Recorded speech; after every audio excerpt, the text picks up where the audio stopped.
Bab 308. Ya. Bagaimana lagi?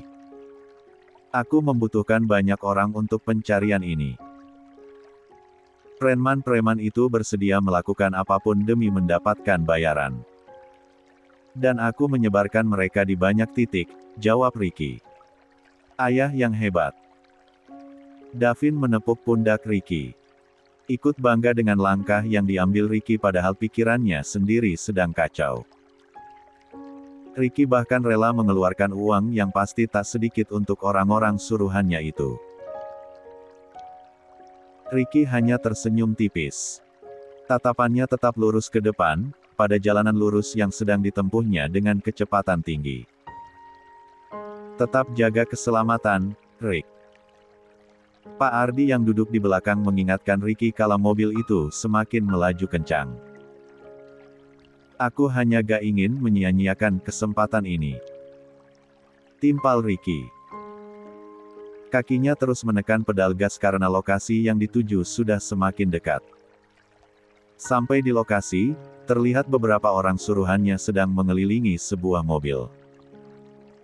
Di tangan mereka, ada yang memegang balok kayu, tongkat, dan lainnya.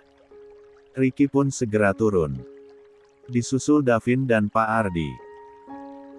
Mereka menghampiri para suruhan itu. Terima kasih atas kerjasama dan kekompakan kalian. Tutur Ricky. Ia lalu menggedor kaca jendela mobil dengan kencang. Turun. Teriaknya. Turun atau terpaksa kami melakukan kekerasan. Lanjutnya lagi mengancam. Orang-orang suruhan Ricky mulai ikut menggedor. Ada pula yang menggoyangkan mobil itu agar orang yang ada di dalamnya ketakutan. Turun atau kami pecahkan kacanya. Orang-orang suruhan Ricky semakin lantang berteriak. Beruntung lokasinya ada di tepi jalan yang lumayan sepi. Tak sanggup lagi dengan ancaman orang-orang di luar sana, orang yang di dalam mobil pun akhirnya turun. Kedua tangannya terangkat ke atas dengan wajah ketakutan. Ampuni saya, tolong. Saya tidak tahu apa-apa. Saya hanya seorang sopir, aku lelaki itu dengan tetap mengangkat kedua tangannya. 82. Pada siapa kamu bekerja? Tanya Ricky sembari mencoba meredam emosinya. Aku tidak tahu. Aku hanya seorang sopir yang bekerja demi keluarga. Aku mohon, izinkan aku pergi dari sini, timpal lelaki itu mengiba. Jangan mengelak. Bukannya kemarin sore kamu menjemput seorang wanita bercadar yang membawa bayi di parkiran RS? Kejar Ricky. Itu. Lelaki yang usianya tak berbeda jauh dengan Ricky itu nampak kebingungan. Katakan kemana wanita itu membawa bayiku? Tanya Ricky mulai keras. Aku tidak tahu. Sungguh. Karena di tengah perjalanan, dia tiba-tiba minta berhenti dan meminta izin untuk ke toilet. Tapi dia tak kembali. Aku bahkan sudah mencari-carinya tapi tak ketemu. Aku bersumpah. Aku lelaki tersebut. Jangan bohong. Katakan yang sejujurnya. Sentak Ricky geram. Bayangkan andai bayi itu adalah anakmu. Bagaimana perasaanmu? Jadi tolong bantu aku. Bantu aku menemukan anakku kembali. Lanjut Ricky dengan suara melemah. Tapi aku tidak bohong. Sumpah. Aku memang tidak mengetahui di mana keberadaan bayi itu. Kalau tidak percaya, silakan cek langsung ke tempat di mana wanita itu meminta berhenti. Mungkin di sekitar sana ada CCTV yang merekam, timpal lelaki tersebut mencoba meyakinkan. Ricky mendengus kasar. Ia sungguh tak suka dengan situasi sekarang ini. Di mana ia mulai merasa putus asa. Di saat bersamaan, polisi pun datang. Mereka langsung menghampiri Ricky. Pak polisi, ini mobil yang terekam CCTV kemarin sore. Mohon bantuannya untuk interogasi agar buka suara sejujur-jujurnya. Tutur Ricky sopan. Dia tak ingin bertindak gegabah dengan main hakim sendiri. Karena ada petugas kepolisian yang lebih berhak memberantas kejahatan. Jangan khawatir, Pak. Serahkan pada kami. Kami akan melakukan tugas sebaik-baiknya. Timpal polisi yang berjumlah lebih dari 2 orang tersebut. Kami juga akan segera kabarkan kesimpulan dari interogasi kami, lanjut polisi tersebut. Ayo naik. Salah satu dari mereka menggiring sopir tadi untuk menaiki mobil. Lalu mobil polisi pun melaju meninggalkan tempat tersebut. Maaf, bos. Ternyata kita belum berhasil. Tutur salah seorang dari suruhan Ricky. Tugas kalian selanjutnya, cari CCTV di sekitar tempat yang disebutkan sopir tadi. Sekalian sama wanita yang membawa anakku. Siapa tahu wanita itu belum jauh. Titah Ricky. Maaf, bos. Apa bos punya foto wanita itu? Tanya salah satu dari mereka. Ricky mendengus pelan. Ia lalu menggeleng. Aku tak sempat punya fotonya. Jawabnya lesu. Tunggu. Sepertinya aku masih menyimpan foto KTP wanita itu. Ya, foto KTP yang dikirim yayasan. Lanjut Ricky dengan mata berbinar. Lalu mengeluarkan ponselnya. Kemudian mencari foto tersebut. 83. Ini dia. Desis Ricky lega. Aku kirimkan pada salah satu di antara kalian. Setelah itu, kalian cari wanita ini. Ke tempat-tempat yang mungkin didatangi. Terminal bus, stasiun, atau mungkin bandara, lanjutnya memberi perintah. Siap, bos. Timpal orang-orang itu kompak. Setelah itu, mereka pergi berpencar menggunakan motornya masing-masing. Aku pikir tidak akan sesulit ini. Ternyata sangat sulit. Tutur Ricky dengan tatapan menerawang. Dia sedang memikirkan, sedang apa kiranya bayinya itu. Bisakah Naufan tertidur? Atau mungkin hanya menangis sepanjang waktu. Apalagi tak ada stok susu untuk diminumnya. Kasihan kamu, nak. Bayi sekecil itu harus bertaruh dengan cobaan sebesar ini, lanjut Ricky bergumam. Sabar, Rick. Aku yakin Naufan selalu ada dalam lindungan Allah SWT. Malaikat-malaikat pasti menjaganya. Tutur Davin. Hanya dukungan seperti itu yang bisa ia berikan. Sekarang pulanglah dulu. Istirahatkan dirimu. Keadaanmu sungguh sangat kacau. Titah Pak Ardi. Kalau kondisimu saja seperti ini, bagaimana mungkin bisa fokus mencari keberadaan Naufan? Setidaknya kamu harus cas energi dulu dengan istirahat. Dengan mengisi perutmu yang aku yakin masih kosong sejak kemarin, lanjut Pak Ardi. Benar itu, Rick.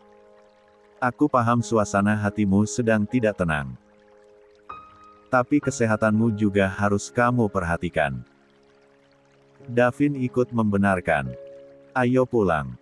Masih ada waktu untuk istirahat sampai pagi datang. Sambil menunggu hasil dari pemeriksaan polisi. Ajak Pak Ardi. Biar aku yang nyetir. Pinta Davin. Mata Ricky yang memerah dengan wajah kusut Masai, membuat Davin khawatir jika lelaki itu memaksakan diri untuk menyetir. Baiklah. Ricky menyahut pasrah. Ia memasuki mobil dan duduk di jok belakang sendirian. Kepalanya bersandar pada bantalan jok dengan mata terpejam. Sementara Pak Ardi menemani Davin menyetir di depan. Lelaki parubaya itu mengajak Davin berbincang karena khawatir putranya itu mengantuk saat menyetir di waktu dini hari menjelang subuh. Waktu yang biasanya sedang lelap-lelapnya tertidur. Mas, Kamu dari mana? Begitu memasuki kamar, Riri langsung bertanya dengan raut wajah cemas. Keluar sebentar, ada urusan, timpal Ricky lesu. Kenapa bangun? Apa sifat terbangun? Riri menggeleng. Aku hanya sangat resah. Aku gak bisa tenang sebelum Naufan ditemukan. Doakan saja, ya. Sekarang tidur lagi. Masih ada waktu 2 jam lagi sampai subuh. Timpal Ricky. Aku mau tahajud saja. Mas tidur ya? Pasti belum tidur semalaman. Balas Riri. Kalau gitu kita tahajud berjamaah, ajak Ricky. Kata Reyhan, berdoa setelah tahajud itu makbul. Semoga saja doa kita segera diijabah. 84. Riri mengangguk sambil tersenyum. Keduanya lalu mengambil air wudhu secara bergantian. Kemudian mendirikan salat tahajud bersama-sama. Dilanjutkan dengan doa yang sangat khusyuk. Tak tahan lagi menahan mata yang perih, Ricky merebahkan diri di atas sajadah. Kepalanya diletakkan di atas pangkuan Riri seperti biasa. Mencari ketenangan. Tidurlah, Mas. Kalau sudah subuh, nanti aku bangunkan. Dengan lembut, Riri mengusap-usap rambut Ricky. Membuat Ricky benar-benar larut dalam kedamaian hingga akhirnya terpejam. Saat pagi menjelang, seluruh anggota keluarga Adiputra kembali berkumpul. Wajah mereka masih resah menunggu kabar dari polisi juga dari orang-orang suruhan Ricky. Saat ponsel Ricky bersuara, semuanya ikut tegang. Ricky pun mengangkat panggilan telepon tersebut. Dari hasil pemeriksaan, menurut keterangan tersangka, wanita itu memang berhenti di tengah jalan dan tak pernah kembali.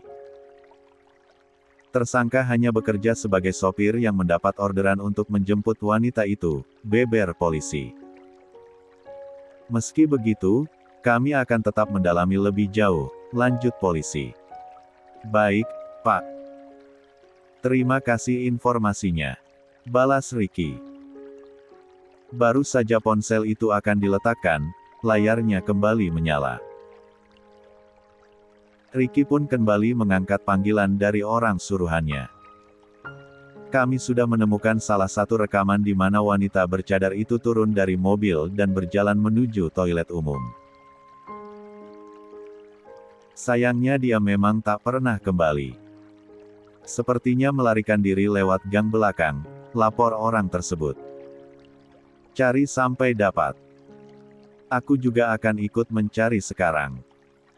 Titah Ricky. Ia langsung menutup panggilan. Aku akan ikut mencari keberadaan Mita, kata Ricky. Mencari ke alamat yang tertera di KTP-nya, lanjutnya. Temani Ricky, Vin. Titah Pak Damar.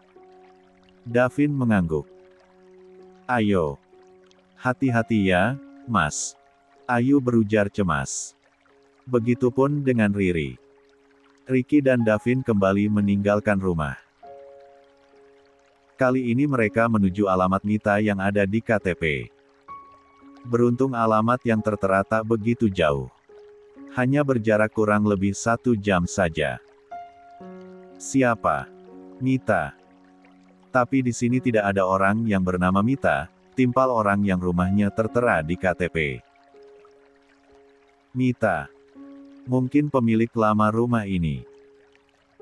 Tapi sudah dijual sekitar 2 tahun yang lalu, lanjutnya. Apa bapak dan ibu tahu di mana alamat barunya yang sekarang? Tanya Ricky. Orang-orang itu menenggelam. Sementara Ricky hanya menghela napas panjang. Kenapa tidak cari tahu dari yayasan? Kamu dapat dia dari yayasan kan? Mungkin di antara mereka ada teman dekatnya, saran Davin. 85. Benar juga. Kenapa aku gak kepikiran sampai sana? Timpal Ricky. Ayo. Langsung berangkat sekarang. Lanjutnya. 86. Mobil yang dikendarai Ricky kembali melesat di jalanan. Kali ini menuju yayasan yang mengirim Mita ke rumah Ricky. Tak sampai setengah jam, mereka sampai di yayasan khusus penyalur tenaga kerja tersebut. "Mari, silakan masuk." Salah satu petugas yayasan menyambut kedatangan Davin dan Ricky dengan ramah. Ricky dan Davin pun mengikuti mereka memasuki sebuah ruangan untuk bertemu dengan kepala pengelola yayasan. "Bukannya ini Pak Ricky yang beberapa hari yang lalu meminta dikirim babysitter?" tanya pengelola yayasan tersebut. "Ya, benar. Itu saya," timpal Ricky cepat. "Bagaimana dengan babysitter yang kami kirim? Apa pihak keluarga merasa cocok?" Pengelola yayasan itu kembali bertanya. "Justru itu maksud kedatangan saya kemari.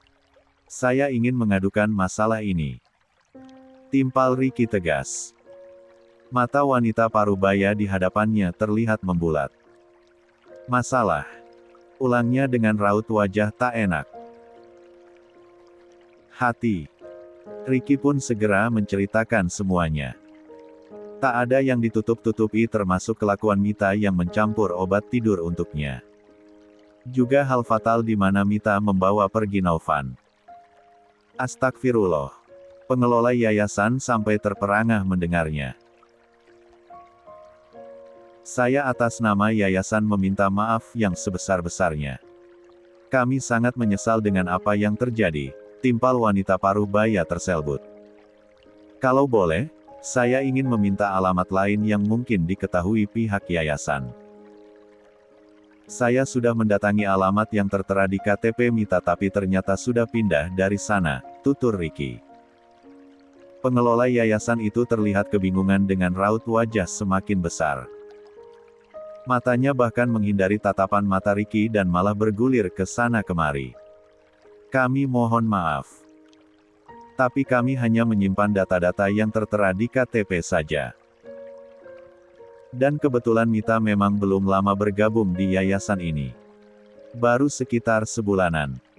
Tapi karena dari keahliannya merawat bayi yang sudah luwes, kami menerimanya. Kami juga tak ragu mengirimkannya ke kediaman Pak Ricky," timpal pengelola yayasan tersebut. Ricky menghela napas dalam. Ia sungguh kecewa dengan jawaban pihak yayasan. Tunggu. Tapi Mita memiliki seorang teman di sini. Mereka datang ke yayasan ini bersamaan. Mungkin dia mengetahui sesuatu tentang Mita." Setelah beberapa saat terdiam, pengelola yayasan itu berujar. "Tunggu, biar saya panggilkan. Kebetulan dia belum ditempatkan bekerja dan masih mengikuti pelatihan," lanjut wanita parubaya itu. Tak berselang lama, seorang wanita yang usianya tak jauh lebih muda dari Mita masuk. Wanita itu terlihat lebih sopan dan ramah. 87. Pengelola yayasan pun menceritakan maksudnya memanggil wanita itu. Dan diminta memberi informasi tentang temannya itu. "Saya dan Mita hanya berasal dari kampung yang sama. Kami juga tidak terlalu dekat dan akrab. Apalagi Mita sempat ikut suaminya pindah dan tak tinggal di kampung lagi. Tapi setelah bercerai dengan suaminya, Mita baru kembali lagi ke kampung," tutur wanita itu. "Kampung? Kampung apa? Berarti alamat yang ada di KTP Mita bukan alamat aslinya?" tanya Ricky. "Sebuah kampung kecil di Cilacap, Jawa Tengah. Orang-orang di sana memang kebanyakan merantau dan bekerja di kota," timpal wanita itu. "Dan mungkin alamat yang tertera di KTP Mita masih alamat rumah saat masih dengan suaminya. Ada lagi yang diketahui tentang Mita?" tanya Ricky penasaran. "Setahu saya, Mita bercerai dengan suaminya karena Mita sering ketahuan selingkuh. Pernah ketahuan jadi simpanan seseorang juga. Tapi itu dulu, sekarang gak tahu," ungkap wanita tersebut. Gak heran. Memang dia tipe wanita yang ingin hidup enak dengan cara instan, gumam Ricky dalam hatinya. Baiklah. Terima kasih untuk informasinya. Jika pihak yayasan mengetahui kabar dan keberadaan Mita, mohon untuk segera mengabari saya, tutur Ricky. Baik, Pak Ricky. Sekali lagi saya mohon maaf atas semua ini. Semoga bayi Pak Ricky segera ditemukan dan Mita dihukum dengan setimpal, balas pengelola yayasan. Ricky dan Davin pun segera pamit. Mereka menaiki mobil dan melanjutkan pencarian. Fokuskan ke arah Jawa Tengah. Baik itu di terminal bus, ataupun stasiun. Titah Ricky pada suruhannya. Saya juga langsung meluncur ke sana sekarang, lanjutnya. Terminal bus menjadi tujuan Ricky sekarang. Hatinya sudah sangat gusar dan cemas. Aku sudah sebarkan di sosial media juga, kata Davin. Siapa tahu kita dapat sedikit info. Soalnya kan sekarang hampir semua orang menggunakan sosial media, lanjutnya. Ricky mengangguk setuju. Membiarkan foto Mita terpampang di banyak media. Rick. Ada DM masuk, ujar Davin antusias. Semalam ada ibu-ibu bercadar yang membawa bayi. Bayi itu terus saja menangis dan gak mau berhenti. Ibu itu bilang, andai ada orang yang mau mengadopsi bayinya, dia akan memberikannya. Karena dia tidak mampu beli susu. Davin membacakan DM yang masuk ke akunnya. Tanya di mana? Timpal Ricky buru-buru. Davin mengangguk lalu membalas pesan tersebut. Di dekat taman kota katanya, Rick. Ricky menginjak rem sekaligus mendengar hal tersebut. Taman kota, ulangnya. Ia bahkan tak pernah kepikiran Mita akan pergi ke tempat seramai itu. Ricky segera memutar arah. Mobil yang semula akan dilajukan ke terminal, sekarang berganti menjadi ke taman kota. Untuk apa coba dia berkeliaran di taman kota? Ujar Davin keheranan. 88. Aku gak ngerti. Tapi semoga saja dia masih berada di sekitar sana. Timpal Ricky. Tak lama mereka berdua sampai di tempat tersebut. Keduanya turun lalu berjalan menyusuri area taman kota dengan kepala celingukan. Mencari-cari sosok yang serupa dengan Mita. Ada beberapa yang penampilannya sama dengan Mita. Tapi Ricky yakin itu bukan mantan babysitternya. Meski baru bekerja beberapa hari, tapi Ricky sudah tahu bagaimana perawakan wanita itu. Ricky dan Davin pun sempat menanyai beberapa orang yang ada di sana. Sayangnya mereka semua menggeleng. Sepertinya sudah gak ada di sini, Rick. Kata Davin dengan napas terengah-engah. Mengelilingi area taman kota yang luas membuatnya cukup kelelahan. Kita kembali ke tujuan semula, ke terminal. Kata Ricky tak berputus asa. Keduanya pun kembali berjalan menuju mobil. Namun, saat akan memasuki mobil, tatapan Ricky tertuju pada seorang wanita parubaya yang sedang mengemis di tepi jalan. Hatinya yang baik dan mudah terenyuh membuat dia mengayunkan langkah mendekatinya. Sampai di depan wanita lusuh tersebut, Ricky berjongkok lalu memasukkan satu lembar uang berwarna merah. Terima kasih, kata wanita itu dengan mata berbinar. Ricky mengangguk sekilas. Matanya sempat melirik pada seorang bayi yang diletakkan di atas kardus di samping wanita itu. Bayi kecil yang tubuh mungilnya tertutup kain jarik. Saat Ricky ingin melihat wajah bayi itu, pengemis itu buru-buru menggeser badannya sendiri hingga menutupi pandangan Ricky. Ricky berdiri kembali. Rasa iba pada keadaan bayi itu ia tepis. Kakinya hampir saja melangkah tapi suara tangisan bayi itu membuat langkahnya terhenti. Suara tangisan bayi memang hampir sama dan serupa. Tapi entah kenapa Ricky merasa sangat hafal dengan suara tersebut. Dia pun berbalik. Menatap bayi yang sedang ditimang-timang dan sedang coba diberi susu formula lewat dot oleh pengemis tersebut. Namun suara tangisan itu malah semakin kencang. Mulutnya pun tertutup rapat seolah tak menyukai susu yang diberikan. Hati Ricky semakin resah. Keinginannya untuk melihat bayi itu semakin kuat. "Maaf, apa saya boleh melihat bayi Anda?" tanya Ricky. "Maaf, B4Y-ku bukan tontonan." Wanita itu langsung berbalik memunggungi Ricky. "Saya hanya ingin melihatnya sebentar saja," timpal Ricky dengan jantung berdebar. Entah kenapa hatinya terusik mendengar suara tangisan B4Y itu. "Jangan kurang ajar atau saya teriak," ancam pengemis tersebut. Namun Ricky tak gentar. Keyakinannya pada B4Y itu membuat Ricky nekat menyingkap kain jarik yang menutupi wajah sang B4Y. Meski tangan pengemis itu terus saja menepis tangan Ricky kasar. Tolong, orang ini kurang ajar." Pengemis itu mulai berteriak. Hingga orang-orang di sekitarnya. 89. Sana mulai mendekat. Sementara Ricky langsung tercengang. Matanya melebar dengan jantung berdebar. Dia sempat terdiam sesaat saking terkejutnya melihat B4Y yang ada dalam pangkuan pengemis tersebut. "Dia anakku. Dia bayiku," tutur Ricky lantang. Tangannya langsung terulur untuk mengambil Naufan yang ada dalam gendongan pengemis itu. "Apa maksudnya? Jelas-jelas ini anakku," timpal pengemis itu tak terima sambil semakin mendekap sang B4Y di D4-danya. "Tolong, laki-laki ini mau menslik bayiku," lanjutnya mengiba pada orang-orang yang mulai berkumpul.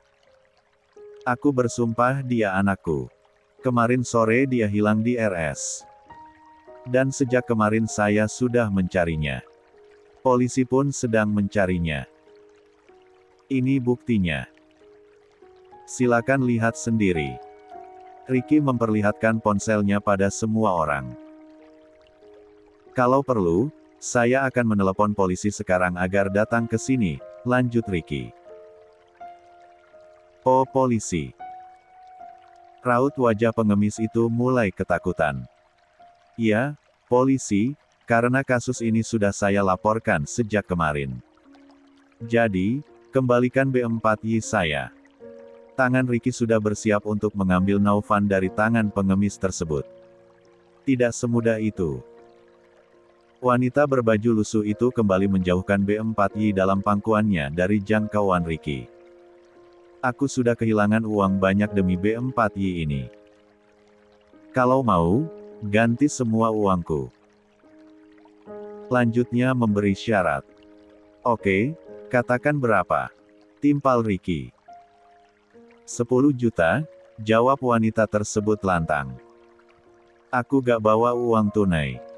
Tapi aku janji akan memberikan apa yang kamu minta," timpal Ricky. "Jangan khawatir, Rick. Aku bisa pergi ke ATM sekarang. Kamu tunggu saja di sini." Davin langsung bersuara.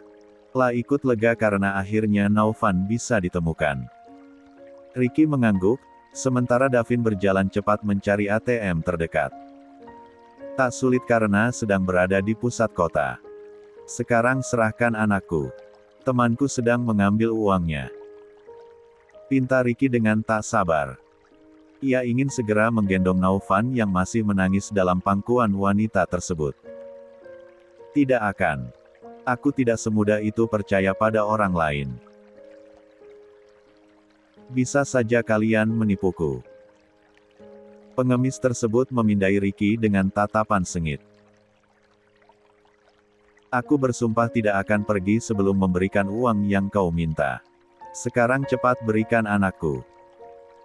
Karena sudah jelas-jelas dia anakku." Ricky kian kesal. Dasar pengemis zaman sekarang sampai menghalalkan segala cara agar menarik rasa iba dari orang-orang. Tapi bukan manfaatin anak orang lain juga. Masih mending anak sendiri yang dijadikan pancingan. Lah, ini anak orang. Parah. 90. Orang-orang yang berkerumun mulai melontarkan cacian pada pengemis tersebut. Tak ada yang merasa iba. Yang ada justru ikut kesal dan tak habis pikir. Saya gak manfaatin. Mana saya tahu kalau bayi ini anak orang lain. Karena ada seorang wanita yang memberikannya pada saya. Wanita itu mengaku bayi ini adalah anaknya. Dan dia gak sanggup menghidupi anaknya ini. Lalu dia memberikannya pada saya dengan syarat diganti dengan sejumlah uang, ungkap wanita parubaya tersebut dengan raut ketakutan.